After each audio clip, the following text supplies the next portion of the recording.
Урматтуу bir туганым, чынын айтчы.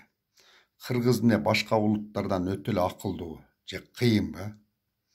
Бүт баары чыгаша, любой жерде чыгаша. Кыргыз чачылып аткан, өлсө да чачылып аткан, той кылса да чачылып аткан. Өлсө жылкыларды сое бересиң, себет апарасың, чачыласың, чүчүласың, атаң тирилип келип атабы? Же соо тийип атабы?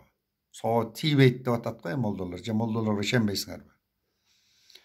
Же болбосо той, өзүң кембагалсың.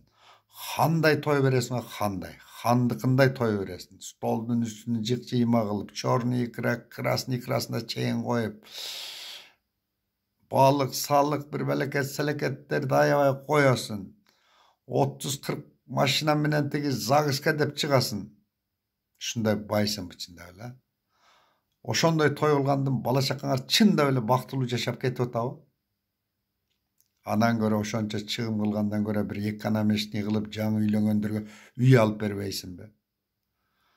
Жолуң баткак, жолуң баткак. Ошентип жылкы союп, тим эле өлөөрчө чыгаша кылгандан көрө атамын арбагы ыраазы болсун деп туруп bir километрди гравийлеп бербейсиңби? Же асфальттап бербейсиңби? Bir ошон лучше ошондой bir бейбеш жерлерге берсең, анан соого тиет го. Себет деп көтөрүп жүрөсүң жаш балдарга окшоп, дагы эле себет деп. Жарабаган Кытайдын материалын көтөрүп барасың, наракка көтөрүп барасың, биракка көтөрүп келесиң. Качан мээңе киресиң, айнанай, сени окутtu эле 11 жыл, 11 жыл, 10 жыл окутуп атат. Кандай бир жаш балдар, баягы кичинекей балдар куурчак ойногондой эле ойноп атабыз го кыргыздар, Эми акылыбызга келбейлиби? Бар жокту сарамжалдуу колдонуш керек, сарамжалдуу колдонуш керек. Дүйнөдө бүт бар жок тартыш болуп атат. Бүт жакшы жашаган улуттар бизге окшош эмес, бизге окшоп чачынбайт, ошон үчүн жакшы жашайт.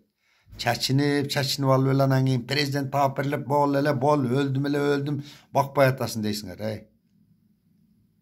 Же бир налог төлөп кыйратпайбыз мамлекетке.